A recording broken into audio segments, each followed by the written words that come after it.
Hello, ladies and gentlemen of YouTube. This is Faker's second game in the LCK ever. So this is following the game.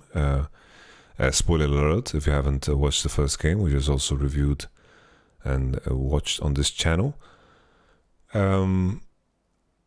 Following the game, he plays Nidalee. In Korea at the time, they used a group system, which then the top two in the group were qualified for playoffs. SK Telecom were in the same group as CJ Enters Blaze. I might be wrong exactly on the format. I'm pulling this out from my memory. But we're going to let this clip play because this was a very, very tough VOD to find, actually. A very tough VOD to find. This is Faker's second game in the LCK. So there were two more games that are even older than this, and that is the qualification to the LCK that they had to play, which is two more Faker games.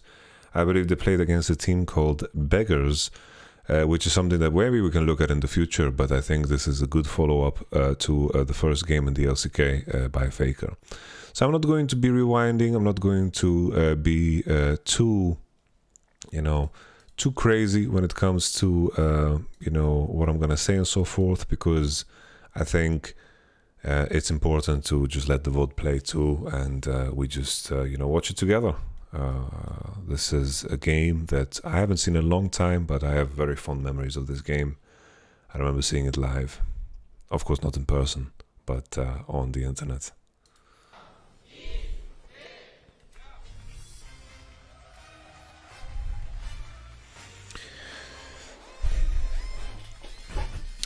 So the quality is not going to be the greatest, right? I pulled this off. I got this from a friend on Twitter.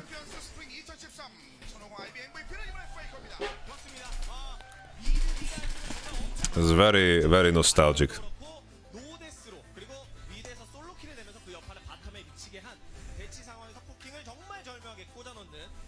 The gold per minute is very low.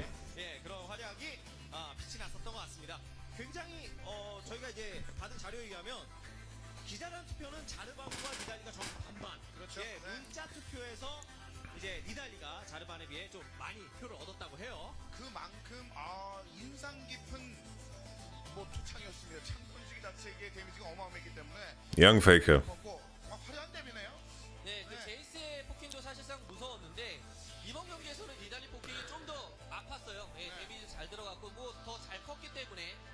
We are so fortunate that Faker is such a great role model for the game and esports in general.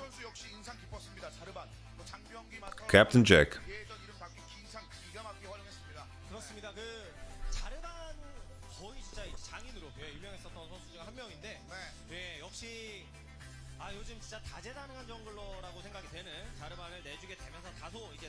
It's crazy to look at these boys and to know that they managed to win 3 world championships together.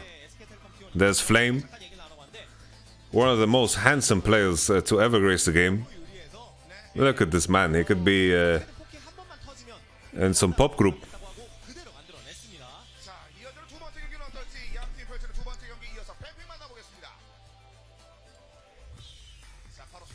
Even the champion select is so nostalgic.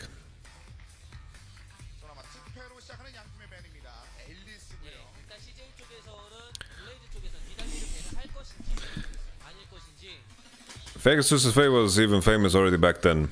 Rumble was considered very broken, Elise too. Rumble Elise were very common bans. Kale, I don't remember really what was up with Kale. I'm not so sure if Kale was strong.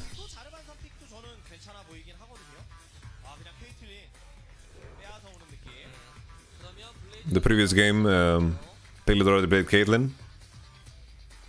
Bengi played Jarvan. But Lee Sin is open.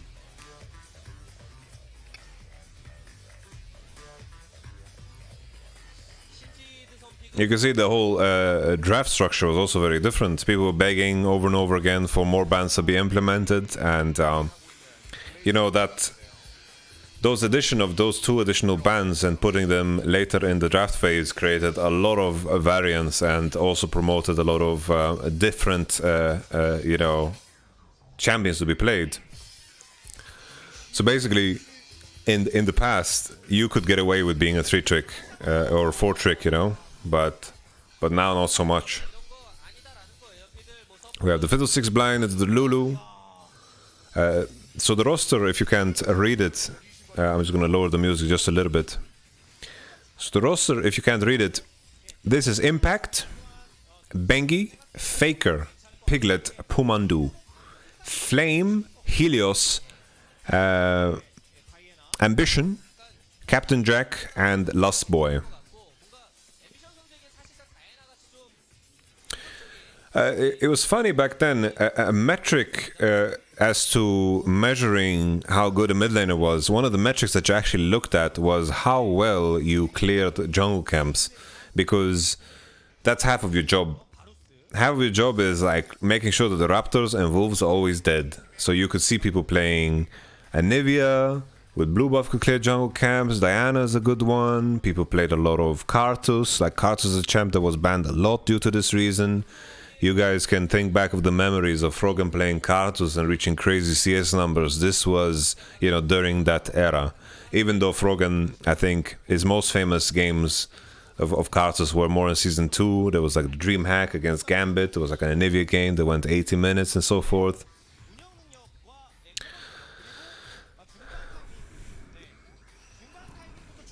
Speaking of the devil, Karthus.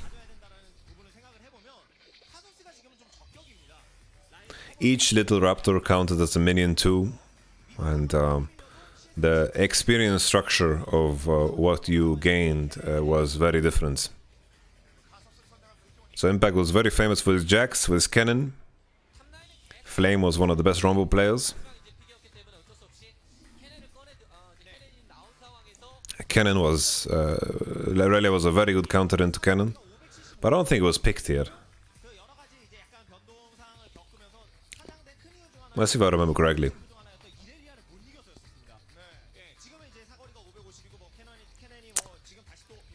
Aurelia is what the player would pick, and the pick that happens is what coach decided to pick.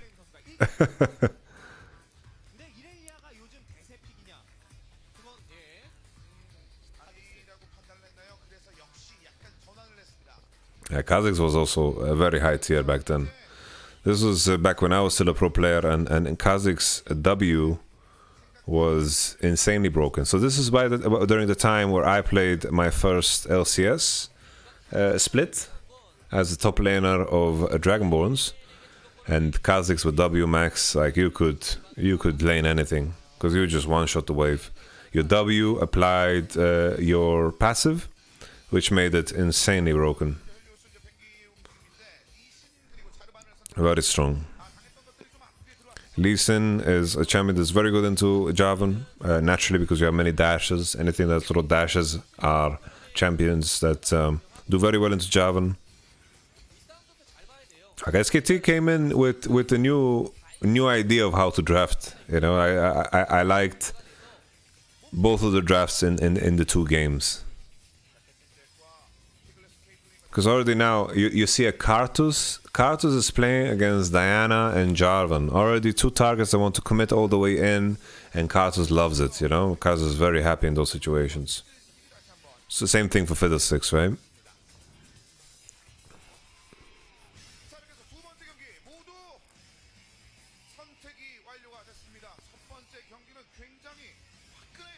They're legit just sitting on garden chairs.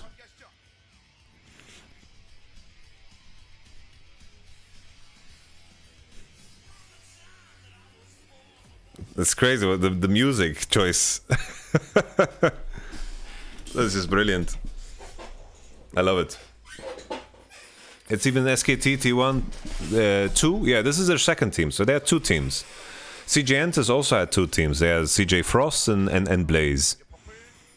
There were sister teams back then. There was Samsung Blue and Samsung White. There was, I think maybe they were called MVP at this time. MVP Blue, MVP White. So forgive me for the quality, but this is what we have to live with. I'm going to move my camera up here so you guys don't miss anything of the action. There's a boot start on Karthus, 6 potions, Diana. This was the old refillable potion.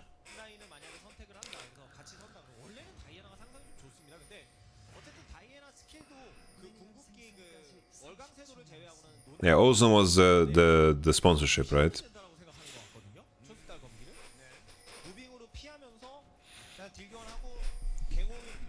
Good old crystalline flask, indeed.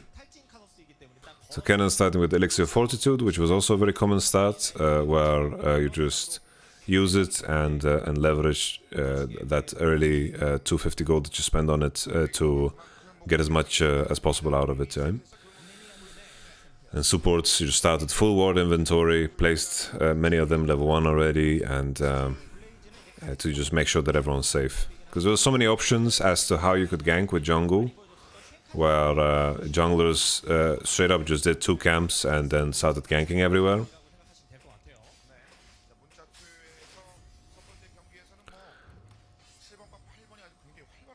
This is actually going to be a lane swap game, which is interesting. You know, often to avoid rough matchups, this is something that you could do. In these circumstances, usually what you saw is that teams defended and tried to play 2v2 with jungle top into the enemy bot lane. And it looks like in this game that this is what that is going to unfold. So Javan is pathing into bot. On the minimap you can see him on the golems, I mean on the blue buff already.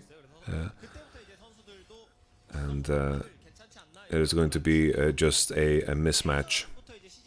But the big difference here of what happened is that Varus actually froze the wave, so Cannon is pushing towards them instead of stacking the wave. And I think this is usually the better decision. I remember playing back here that I always told my bot lane to freeze the wave instead of stacking the wave, because if you just crash and you try to race and hit the tower and the enemy gets more XP, it's just not worth it. Say you're stacking a big wave, but Jav is going to be in position and there's not going to be a dive angle. So it's not necessarily about laning, it's just you just have to make sure as Kha'Zix that you can't get dove, because under the tower, as long as you get XP and a couple of minions, you're happy. Any HP Cannon loses is very bad. So what you want to do as Lulu is you just want to chase him into the tower and trade very, very hard, because any trade you're going to take is going to be better and in favor of you, in your man. The meta would eventually develop that you stack and 4-man dive, yes. So basically if jungle went through mid into bot and looked for dive, then even the fact that 2 people defending bot, it wouldn't work. But what you would do, so basically, I want to pause so badly, but the evolution of things that occurred was, eventually people started freezing, and then eventually people started stacking waves, but then the team that froze, let's say topside freezes, it meant that your support could base and go into the bot and prepare for the bottom dive, because you don't know necessarily where the support is. And your top laner can't walk up on the top wave, because if he walks up and the support is there, in a lot of the cases you could die. So what would happen is, you freeze top wave, the enemy bot lane is stacking wave, they want to dive as 4, support bases, goes into bot, and you are 3 on the bottom dive, you catch that wave, your top laner is screwed, and you save your own top laner, and it's very, very big for the game. So you can see this is where, you know, something that that is kind of outdated, you know, in terms of the gameplay. No alcove, no triple bush. So like here, the conditions for Kha'Zix is very, very happy. He has 6 potions, they burnt Fiddle Flash. Javan has no business to attend, so he's just chilling bot, legit just laning with the Kha'Zix. And as long as Kha'Zix is getting XP and a bit of gold, he's very happy. Because his lane phase against the cannon would obviously be a lot harder. We're chilling. We're chilling. Chilling indeed.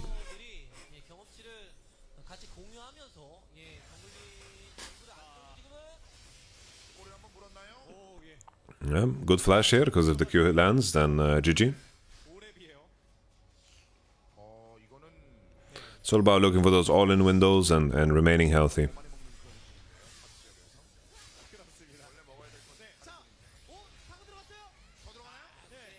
Impact was looking for a Q flash on the Varus, but it was a bit too optimistic, and Last Boy was positioning well. Basically, it was autoing, stacking his W, flashing, like autoing W into Q flash into maybe kill, but Bengi used all of his gas on hitting the Lulu.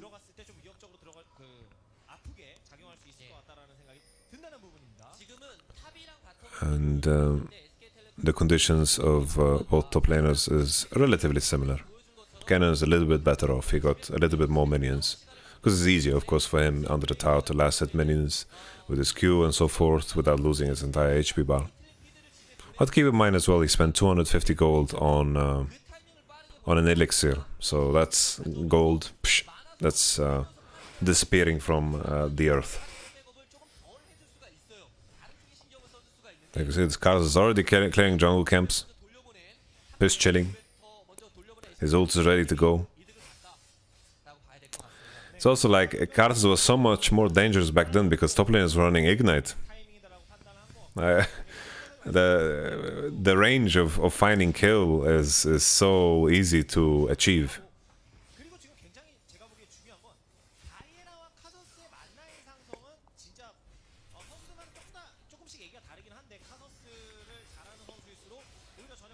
So yeah, the problem, like the beauty of what Cannon and Lee achieved is that they managed to actually crash the wave and base. But Kha'Zix tried to push in a wave very, very far back, which meant that Kha'Zix's tempo was completely fucked here. Which means that they could just kill the tower in a wonderful go. So back then there was no platings. Oh.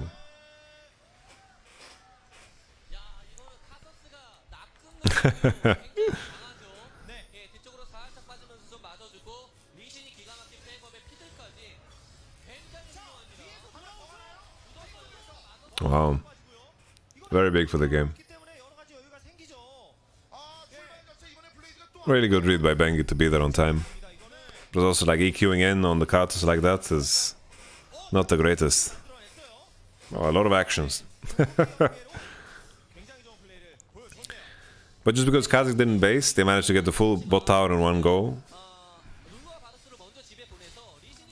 The Korean cats were already that hype back then, bro. This is where it started, bro. The Korean cats were hype from the moment everything started in Korea. It comes from the StarCraft days.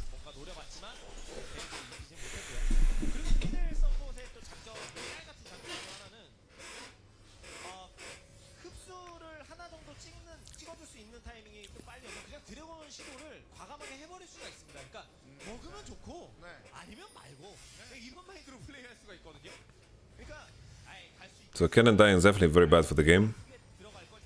It's gonna be a very tanky Karthus. Like this is the Karthus with the Seraph's Embrace, and he's gonna have a big shield. Actually, was there any Seraph's Embraces back then? I don't even remember if there was.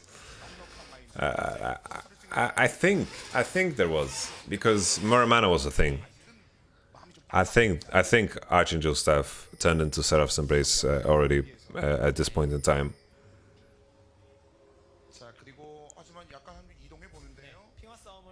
No Oracle's Elixir. But look at the range of this pink. Like, this pink has such a big range. I think these pinks had like 1.2k range. Like, it's crazy how big the range this pink had.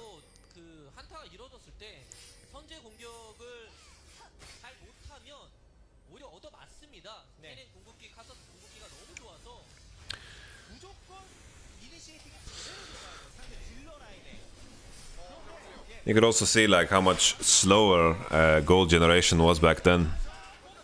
Well, this is a very bad contest.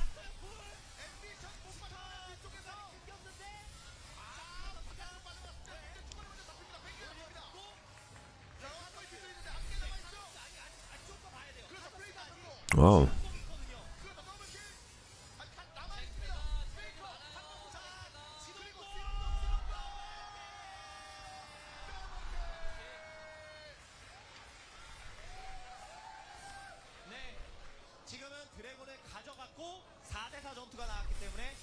SK텔레콤 T1 이 팀이 이득봤다.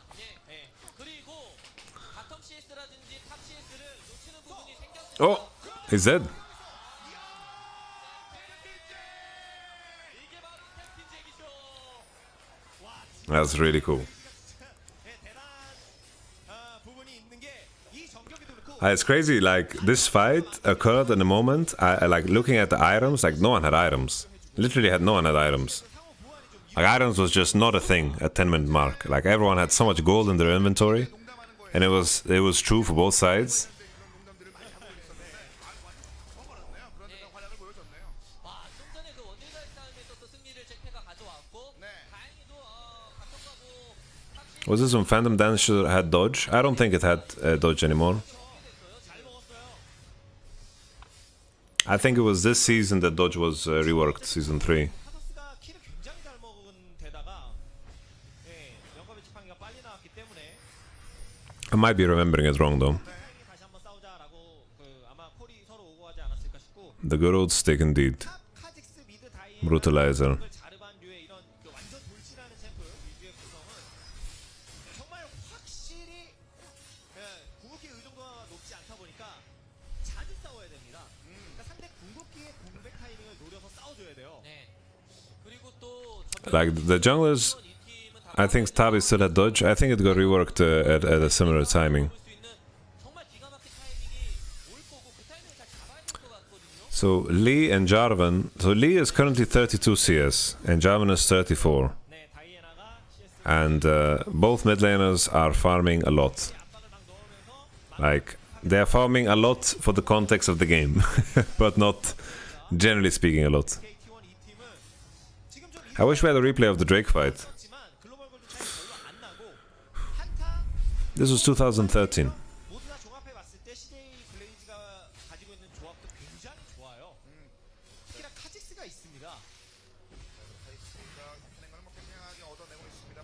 This is season 3. 카직스는 진짜 한타를 자칫 잘못 싸우면 대규모 참사를 상대에게 선사하는 그런 챔프다 보니까 The big issue was that teams actually didn't know how to progress games. The concept of setting up dives and stacking waves was really foreign, unless it was, in active lane swap situations. Like here, plain and simple, like you're supposed to play for the top tower. And the way you do it is you push mid all the way, enter enemy jungle, take their camps away, and you just attack their economy. But instead, you see the situation where people are just pushing waves, catching waves, pushing waves, catching waves. And for some, people thought the solution would be to freeze. Well, in some cases, freezing can be good, right? And you can create a situation where the enemy bleeds a lot. But being the aggressor, you can push enemy out of enemy jungle, you can put down valuable vision, and you can at the same time threaten dive, and you will deny a lot more gold through this method if you are actually stronger. 할 수 있는 바루스 같은 걸 어떻게 끊어먹고 시작을 하느냐. 상대 라인 컨트롤 주도권을 가져가기 위한 정글을 거쳐서 바텀과 탑 미드를 들어가는 이 행위를 언제 어디서 커트하느냐. 이게 좀 관건일 것 같습니다. Why minions have cannon auto attack? Oh, they're shooting little balls of lightning. It's quite cute, don't you think?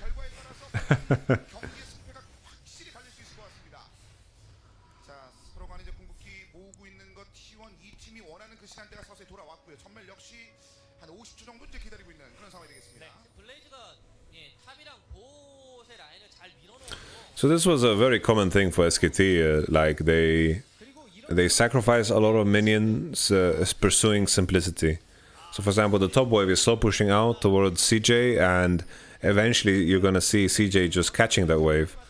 So Bengi kick.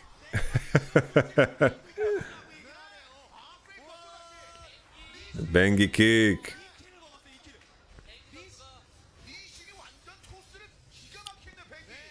So the mistake that CJ Entos did is, even though their waves are looking good, like the top wave is stacking, no one showing up on that wave, no one looking to fix it, means that the SKT is grouping all on mid. And Back then, turrets did barely any damage, guys. Like, legit, they did barely any damage.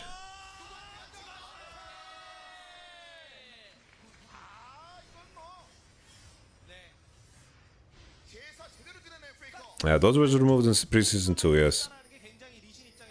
Was there a famous insect before or after the season? It was before, actually. As far as I remember, I think insect was in season 2. I think in season 3... Did he already join RNG in season 3? Or was it season 4 he joined RNG? I think insect is still in KT here. I believe insect was season 2. As you can see, the turret does no damage. Like, there was no like stacking debuff where you took more damage depending on how long you tanked or how many turret shots the turret has shot.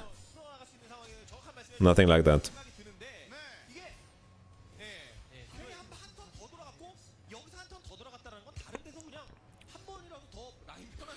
So Kha'Zix pushed out top. Now Cannon is going to catch. If you could go back in time to season 3 coaching a low tier team, I think I could go back and play and like 1v9. Probably. He joined RNG in May 2014. Yeah, makes sense. Like most like the Korean exodus happened in 2014, so it makes sense.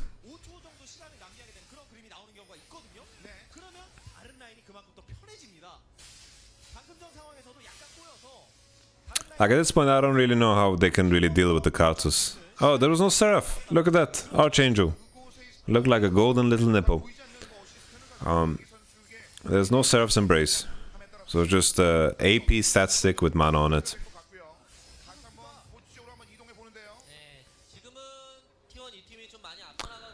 So Cannon didn't push out top all the way. He just went into mid and looked to group.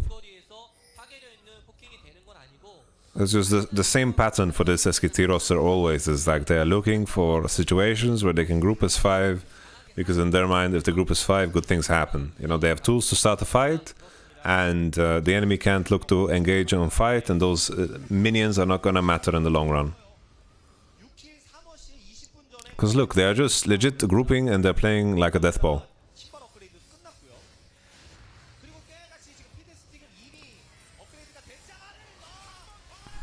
And they're not ready, like they're not scared to pull the trigger. Like their waves might be scuffed, but they're finding engages.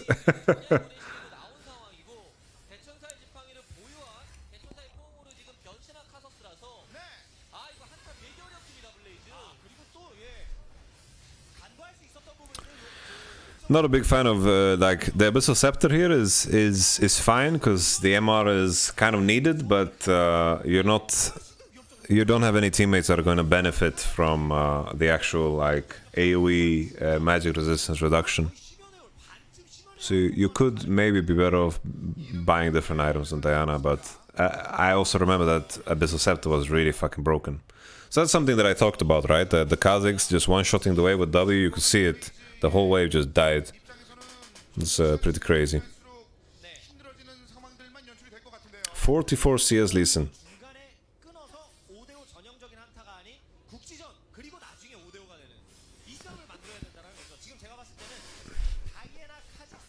Jungle was quite the role back then. Now junglers are one-shotting you and they have more gold than you. Here they're just... they exist to world.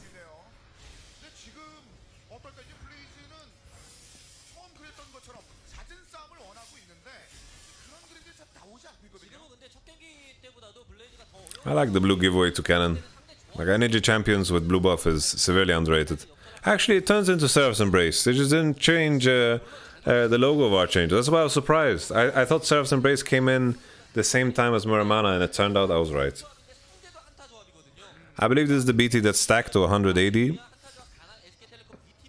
Like if you died, yeah, that's an interesting thought exercise to imagine Chovy playing at this time. Like he would have crazy CS numbers, truly crazy. Kha'Zix showing on bottom side. Let's see if a dive is gonna happen. This is deja vu of game number 1. Just them looking to find situations that they are grouped. And then they look to skittle them under the turret. Oh.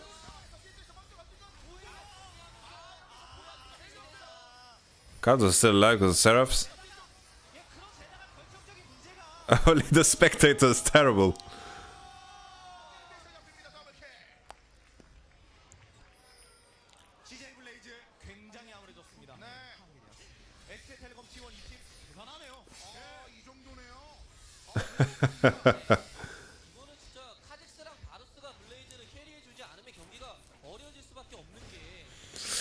So the only truly redeeming quality that CJ has had this series is that they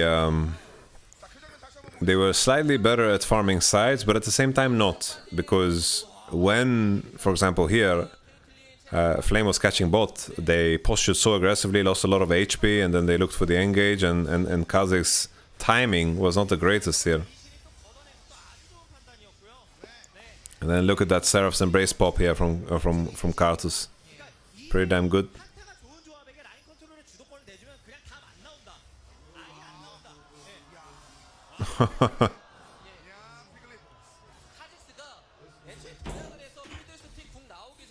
Yeah, the teamfights were definitely a lot slower. Oh, ik ben gleiter, danke.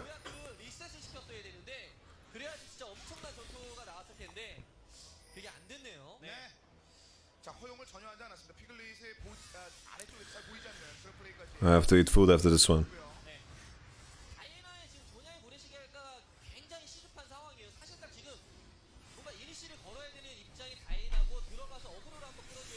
Yeah, fights were a lot slower back then. A lot slower. It's also, it's like, there was a lot less members that were strong, right? It's like now, like back then, junglers didn't do damage. They legit didn't do damage. They're massaging you. Like, they ran around with their half-completed defensive items.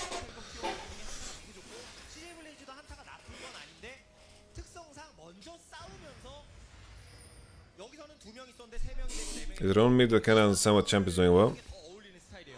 Oh, it's a bit tougher to see because of the quality, but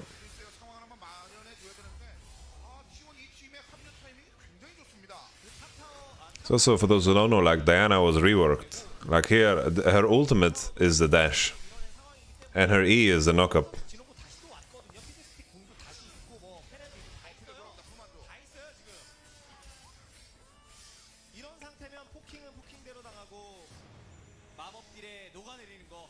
Like here, the issue is that that SKT is just doing a very good job of covering their flanks, but at the same time CJ is making it very easy by showing 5 people under the turret. It's like, what are you actually trying to achieve by just standing here and looking, right? You're hoping that someone's gonna grief it and you get the good Varus ultimate, but it's just not a thing.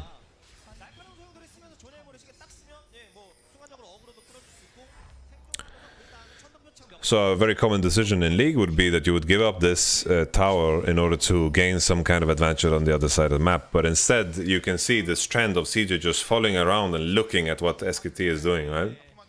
So SKT is grouping, they push in the waves all the way, they're grouping, and then the reaction is that, oh, they're grouping 2 under the tower, and so forth.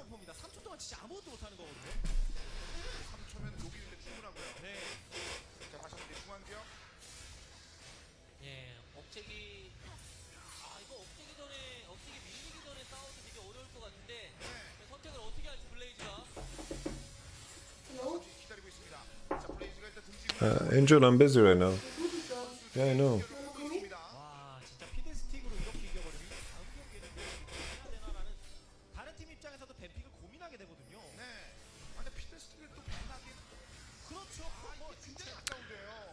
You can see also how big and wide open the base was. It's like now when you play League, it feels like the area is a lot more tighter, and then you have the base gates too.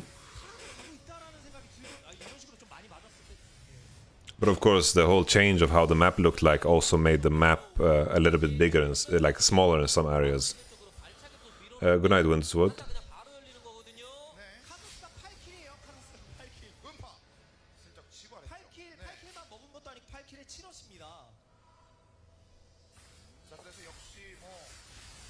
자체가 굉장히 부유하게 넘어가고 있고요. 이제 활개치기에서 조금 더 아래쪽으로 내려옵니다. You know, when the map changed, they made some areas bigger and it made it a lot more balanced. Like the League 2.0 map was a really big change. 우리가 너무 좋아하는 케이틀린 프리딜은 웬만해서는 나오는 상황이고 네. 나름대로 이거 다이애나가 계속 예 초타 경기 더 자. 피를. 예, 정글 전투가 시작이 Holy, it's crazy how much move speed. 팩인가요? Oh.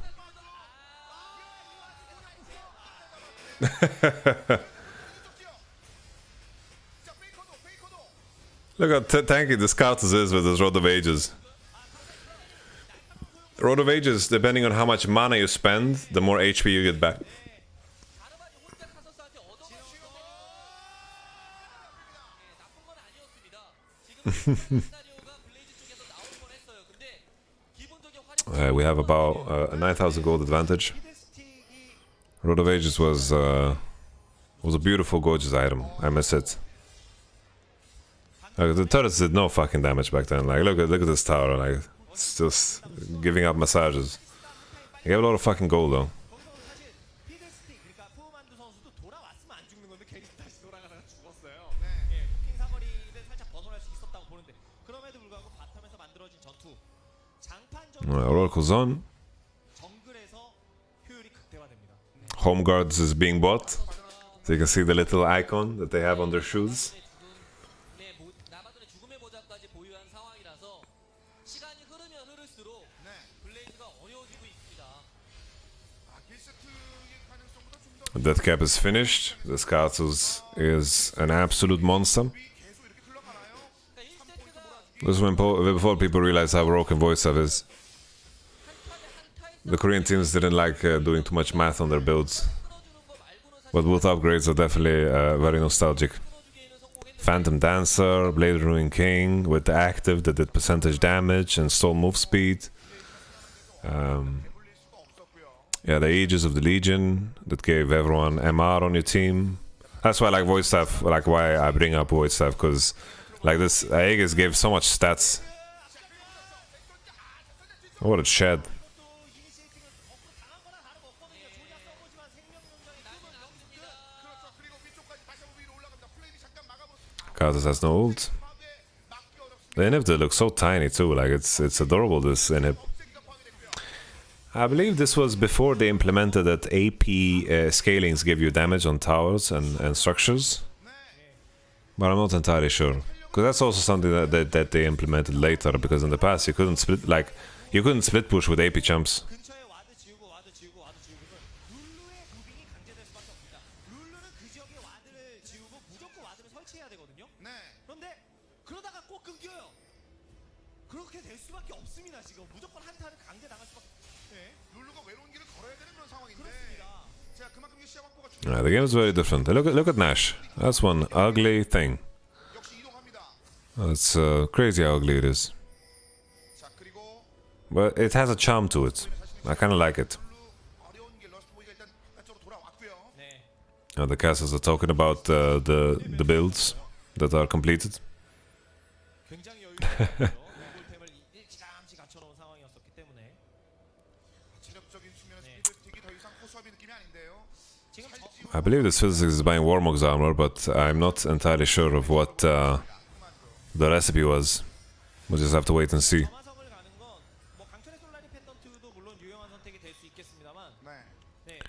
상대가 I remember Abyssal Scepter was like, if you had double AP, you have to have an Abyssal Scepter. Because it like reduced MR by like 20, like something absurdly high. I believe it was 20. 상대가 파고든다고 하더라도 뒤쪽에서 카드스가 And if I remember correctly, it also worked on minions. 자, 오는데요. 자, 옵니다. 자, 서로 본다는 것을 알고 있을 텐데요. 다이애나가 너무 멀었어요. 이거는 방어를 스킬하지 못하면 뺏길 것 같고요. 가르바니 기가 막히게 스킬을 Wow. Not the greatest Nash attempt.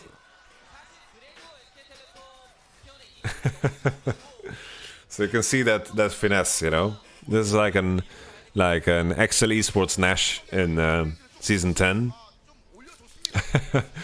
it happened in season 3 for the highest level teams. 10킬 28원씩 카소스가 건재하거든요. 네. 카서스를 지는 거 없이 보내버려야 되는데 그 블레이즈 입장에서는 그러기 좀 쉽지 않습니다. 카소스에 계속 긴장감인데요. 스체로에브는 진짜 답이 없었습니다. 다이아나가 좀 멀리 있어서 한타는 안 되는 상황이었고 딱 하나 있는 게 스틸이었는데 그걸 헬리오스가 스틸을 해내네요.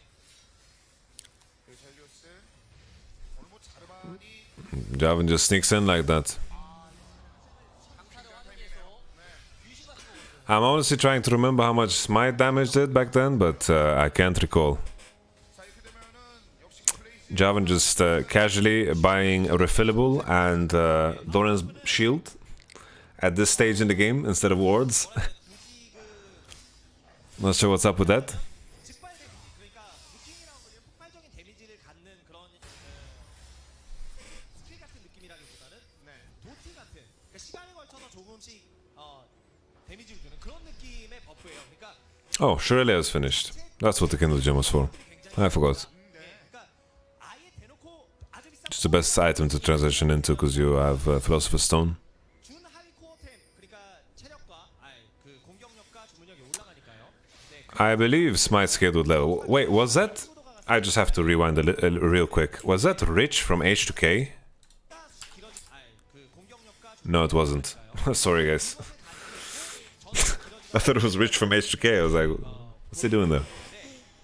상대가 순간적인 데미지가 굉장히 강력해요. 그러니까 버티는데 무조건 자신 있다라고 볼 수는 없을 것 같습니다. T1 이 팀도 뭐 안정적으로 플레이를 하겠죠. 바로 버프인데 뭐하러 싸워? 그렇죠. 네, 그렇기는 한데 It's strange, you know. It's so easy now in season 10. It's like, yo, you guys just didn't know how to progress the game. 얻어낼 수 있을지. 일단은 It's just an elaborate ploy to make the games longer for sponsorship money. Is to not push mid all the way and to go into the national area. 다섯 명을 다 묶으면서 But such nuance is fun to me. I'm not saying it to be insulting. It's fun to me, right? 퍼드라클까지 가야 되는 이런 상황일 것 같고 근데 전멸이 있어서 SK텔레콤 T1의 이 팀이 다 전멸이 있는 상황이라서 당장은 대격변으로 가둬도 쉽지는 않을 것 같고 I sadly can't see what level people are in the game T1 이 팀이 유리한 거 맞습니다. 예, 그런데 아까에 비해 엄청나게 더 유리해졌죠. because the quality is just a bit too bad. 글로벌 골드 격차도 어느 정도 좀 줄어드는 그런 느낌이 있고 Golems didn't have any of their children inside of them. 였었거든요. 그리고 빨간 팀 It was just plain and simple the Stone Bros. Two equals. 어리에 싸우는 이상적인 한타를 한번 그려볼 수 있습니다. 웨이브 역시 미니언 웨이브도 타이밍이 좋게 일단 출발을 했고요. The game is definitely better now. 도 잘 컸고 뭐 캐넨도 뭐 CS가 좀 많이 But there's a beauty to this too. 킬데스 어시스트가 나쁜 것도 아니고 존의 모래시계가 있어서 자기 역할을 해줄 수 있고 카더스가 너무 잘 큰 게 너무 무섭기는 해요. This wasn't one of the greatest Faker games for sure. Oh, he's having a great game, right? He's doing his job on Karthus. It's just a question of like the old school macro wasn't developed, you know? Like SKT's resemblance of macro in this game is them grouping and sieging towers. It's very, 바론이 빠지는 그 시점의 한타가 very simple. 이제 세상에서 제일 중요한 전투가 될 것 같습니다. 네, 그런 식으로 이제 뭐 CJ 블레이즈 입장에서도 그래도 하나 정도는 카드가 있을 수도 있다. Now we see some contention. 카직스입니다. It's also like the amount of wards that are being placed in terms of how cheap they are and how everyone can buy them is also a little bit, on the low end. 감겨진 상황도 아니고요. 네. 그래서 연쇄 작용이 진짜 자칫 잘못해서 This was Kazakh's top, yes. 하면 그럴 수 있어서 그래도 당연히 이쪽이 좋죠. 네. T1 이 팀이. 언급하신 것처럼 이 플레임에 카직스가 자, 빌드 들어가요. Oh.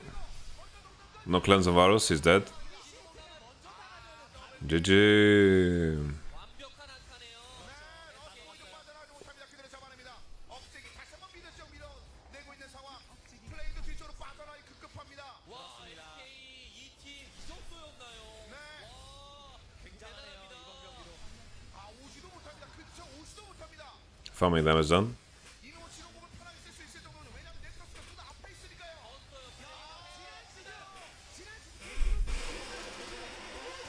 이 팀이 보여줍니다. 이제 경기는 끝납니다. 두 번째 세트